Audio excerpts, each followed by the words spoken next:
Peter Dutton, welcome to the program from Jerusalem in Israel. Pleasure, Sharri. Nice to be with you. Thank you. Look, you're there at the time the major news has broken that the political leader of Hamas has been killed. What's your reaction to this news that's making headlines around the world? Well, Sharri, there are media reports obviously at the moment, but we know that Hamas is a terrorist organisation. We know that they were responsible for the brutal slaughter of literally, well, over a longer period of time, thousands of people. And we know that they were the mastermind behind the October 7 atrocities. So, like we know with Al-Qaeda and other terrorist organisations, they pose a threat to our way of life. They certainly pose an existential threat to the Israeli people, and you would expect the Israelis to take action, particularly given the slaughter that took place on October 7. Mr. Dutton, you've met with Israeli Prime Minister Benjamin Netanyahu. This is a very significant meeting, the first Australian politician to meet with him since October 7. What did you discuss? Well, we had about an hour meeting, which was quite lengthy, and he had his national security team there as well. So it was high level, and I was very grateful for the access and the time that he gave to us. As you know, Israel has provided intelligence to Australia over a period of time, which has resulted in the lives of Australian diggers being saved in the Middle East. And I think it's a relationship that we need to rebuild, that we need to restore, and that we need to respect. And I sent a very clear message on behalf of the coalition that should we win the next election, we look forward to the relationship becoming stronger and making sure that we can build off the platform of previous prime ministers where the relationship has been close, it has been strong, and to our mutual benefit. So we discussed obviously a broad range of issues, obviously in relation to the current security context, what's happening with the Houthis, what's happening with Hamas and Hezbollah, the threats here to Israel otherwise, and obviously a broad-ranging discussion on areas of mutual interest otherwise. I understand from my own contacts that the Prime Minister Netanyahu thanked you for your support of Israel and your personal leadership on anti-Semitism. In your answer to me before, you used the word rebuild, that you indicated to Netanyahu that if a coalition team was in government, you would rebuild the relationship between Israel and Australia. Was there therefore an element of concern from Netanyahu and his security team with the various foreign policy positions and public criticisms that have been taken by the Albanese government, particularly in the wake of October 7? Well, Sharri, I've certainly expressed publicly and privately my view in relation to the level of anti-Semitism and the lack of leadership that the Prime Minister has demonstrated. I think most Australians recognise that now. It was a time for the Prime Minister to stand up when that unruly mob stepped onto the forecourt in Sydney at the Opera House. He didn't, and it's allowed a level of anti-Semitism to rise in our country that's provided a level of really distress, I've got to say, within the Jewish community, as you well know. So I've spoken publicly and privately about that. The level of anti-Semitism that we're seeing in our country has not been evidenced in our country's history. And in fact, it's very confronting to me that when you speak to Holocaust survivors or the descendants, they are very clear in their advice that, frankly, they're thinking about coming back to Israel because they think it would be safer than staying in Australia. People have lived in peace and harmony since 1945, and for the first time in 2024, they feel unsecure in our country, and there's a reason for that. So my job is to make sure that we build our equities and to make sure that we re-establish relationships where they've been damaged. I'm not going to go into the private conversations, obviously, but I've been publicly critical of both Penny Wong, our foreign minister, and also of the Prime Minister. I think they have demonstrated a lack of leadership, and I think we should have a zero tolerance for anti-Semitism in Australia.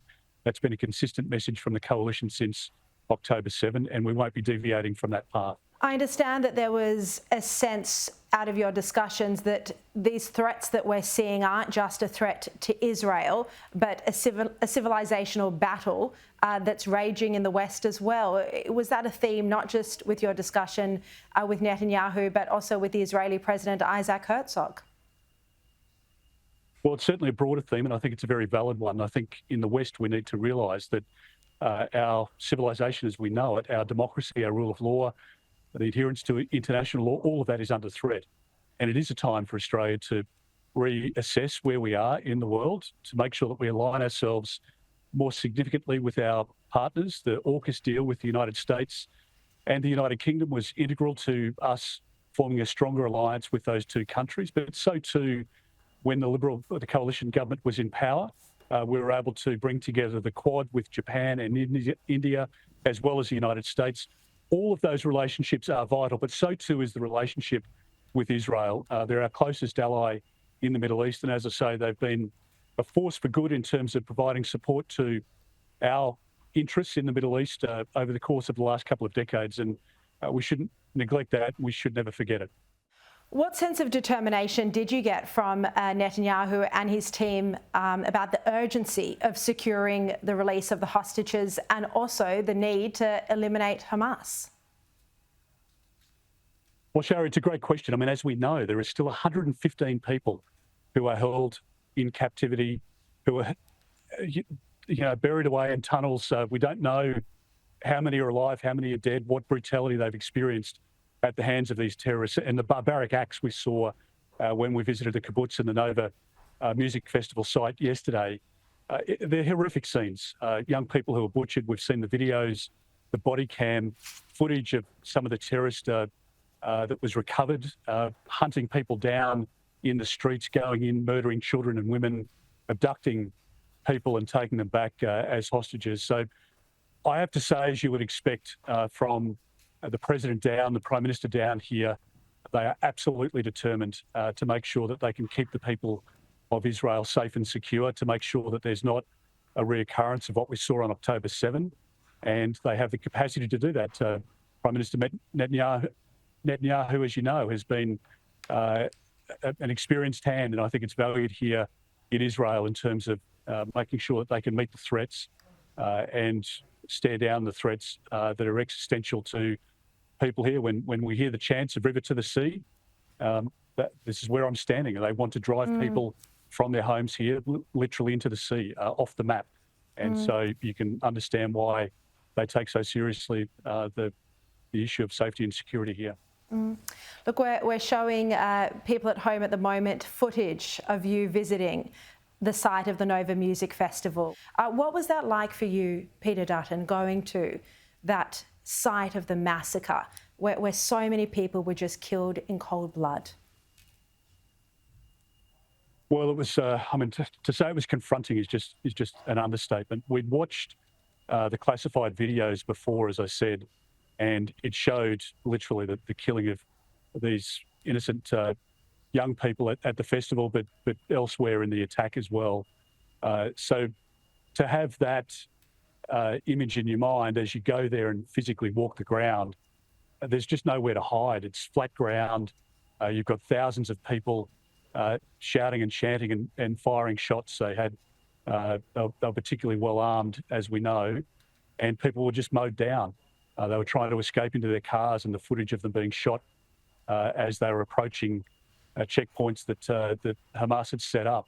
It was graphic. It was horrific, and to see the faces of those young people on the signs, it's the face of innocence.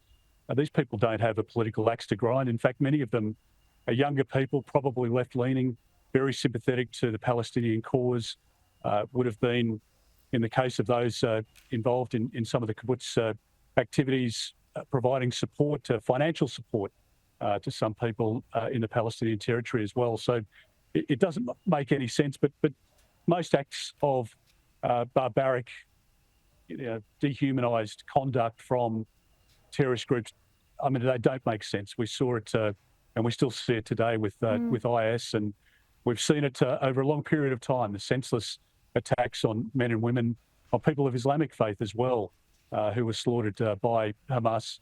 It's a terrible, terrible circumstance, and we hope that the people who are being held captive can be returned home soon, and that there can be a ceasefire following that.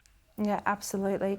I understand you also had quite emotional and moving meetings with both hostage families and even a hostage, an elderly person who was taken captive by Hamas, and then a father who had 4 members of his family who are being held hostage.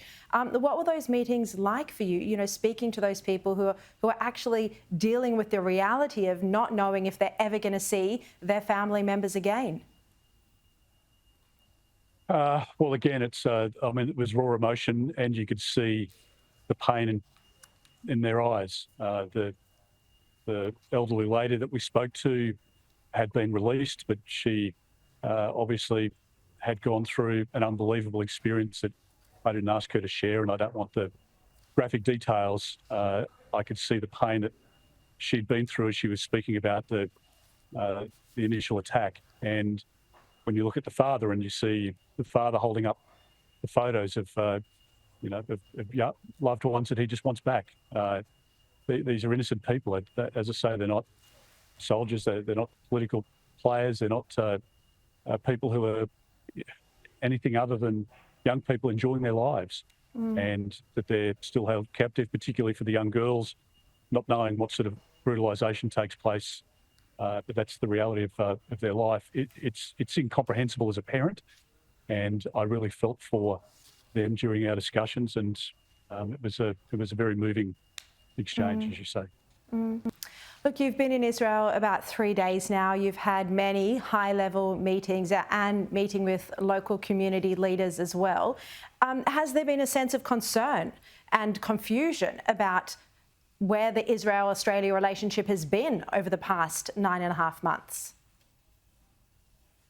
Well, I'll just talk generally, because obviously we've spoken with a lot of people, and there are a lot of friends here of Australia. There are a lot of Australians that we've run into here as well, who are living in Israel or visiting friends. Just at a restaurant last night, a couple of people stopped. I was out walking this morning and stopped by an individual, and others that we've spoken to. There is a bewilderment, to be honest, about the government's approach. I think people really have been quite shocked about the departure from the position that Australia has long held, the activity at the UN by Penny Wong, and the statements of restraint when Hamas was still holding people captive and the attack was still underway. I mean, it's quite remarkable in the circumstances that the government has taken that decision for their own crass domestic political purposes, and that's a decision that they need to live with, because I believe the relationship is too important and too necessary to be playing politics with. And that's why I say, and I'm very definite about this, that from day one in government, we will make sure that we prioritise the rebuilding of this relationship, because it's in Australia's long-term interests.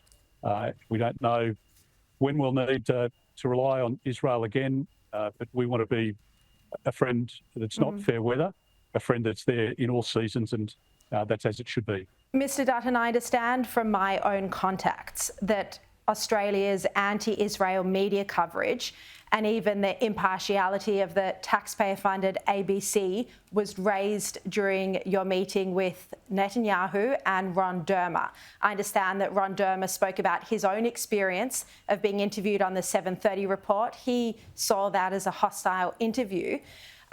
Did you find it extraordinary that the taxpayer-funded ABC was called into question at the highest levels of the Israeli government? Well, Sharri, I had watched Ron's interview on the ABC. I found it quite astounding, and I think the ABC needs to have a recheck. I think Kim Williams really needs to show some backbone and stand up to people like Laura Tingle and others who have hijacked the ABC. This is taxpayers' money, and it needs to be objective in its reporting. Clearly it's not, and the inherent bias now, the cultural bias within the ABC, is the reason that their numbers are plummeting, and most Australians find it a distraction from their daily lives and their own views, instead of being the informative news source that it has been for all of us over a long period of time.